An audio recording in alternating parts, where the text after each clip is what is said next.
السلام عليكم اخوان، تحياتي لكم وتحياتي لجميع المواليع. وكما كتشوفوا معنا هذه واحد المداعبه بين الذكر والانثى، اللهم يسر لهم جميعا الخوت. وهادو راه كانوا حصيلات الصيد الخوت، والحمد لله التحفه هذه هي المغربيه، كتمتاز بواحد الجماليه وواحد الرونق رائع يا اخوان. ولاحظوا في المنقار ديالها راه اصغر منقار عندها سبحان الله، وهي كتعتبر من فصيله الكناري. باش نبسطوا لكم الامور اخوان، راه هي كتعتبر من فصيله الكناري. هنا من يقول لها الكنار البلدي، وهناك من يقول لها طائر بسميرس.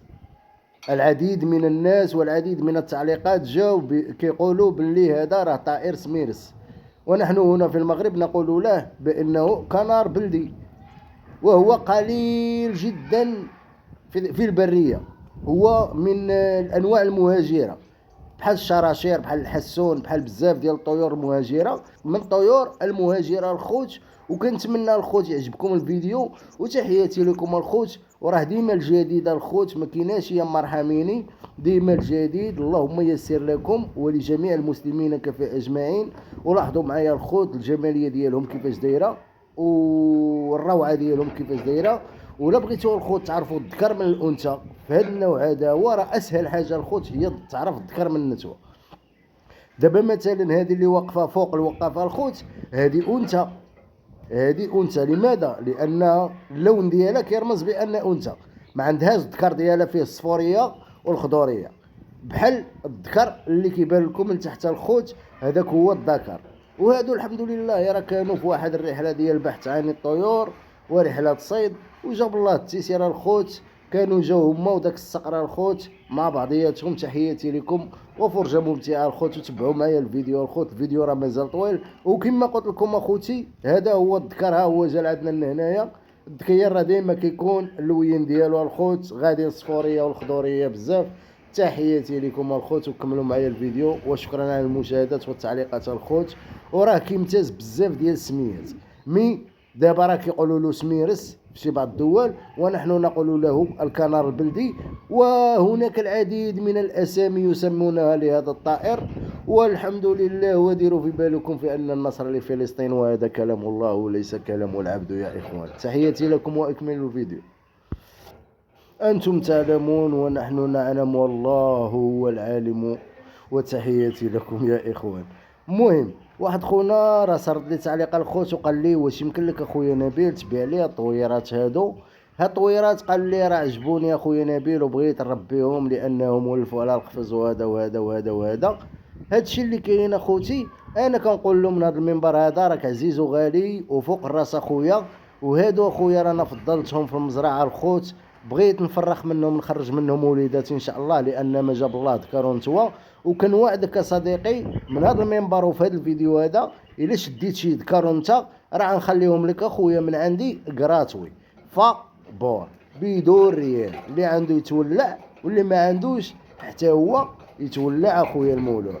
بالنسبه لطيور اخرين الزينه اخويا، بحال المقنين، بحال الكنار، بحال الضفرات ديال الكنار، بحال الكالوبسيط لاتينو، بحال الكالوبسيط الحبشي، انا ابيعها يا اخي وهي في صحه جيده. الا بغيتي شي كالوبسيط مروض مدريسي طياره الحر، مرحبا بك اخويا على الراس والعين. ولا بغيتي شي لاتينو حتى هو مدريسي طياره الحر، خرجوا معاك فين ما بغيتي، ما يهرب ما والو، وبسميتو وباحسن لا ميوزيك.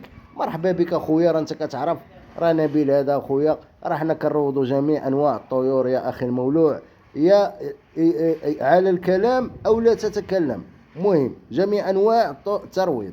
الطائر الذي يتكلم او الطائر الذي يتروض على العاب بهلوانيه يا اخي المحترم.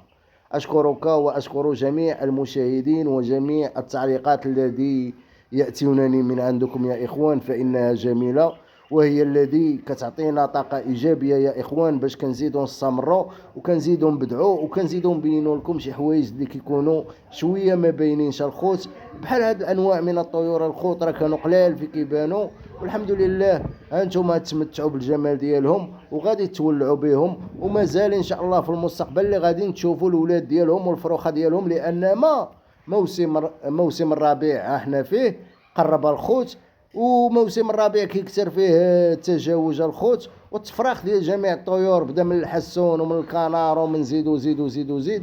هناك العديد من الطيور اللي كتولد في هذا الموسم هذا الخوت، وتا هادو هما راهم واجدين الحمد لله. ذكروا نتوما راه ما مفارقينش على بعضياتهم، وراه باغي ان شاء الله نشري لهم شي عشيش الخوت. نتوما عارفين شنو كاين، عنقاد لهم العشيش وداك الشيء يكون مأنتك يا سلام.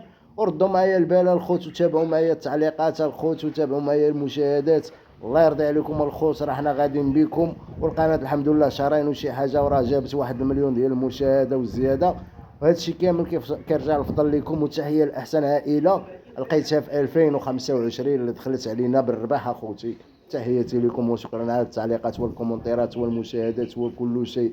وديروا في بالكم في انما النصر لفلسطين وليس للكفار، وهذا كلام الله وليس كلام العبد أو البشر يا أخي المولوع. شكرا لك على المشاهدة.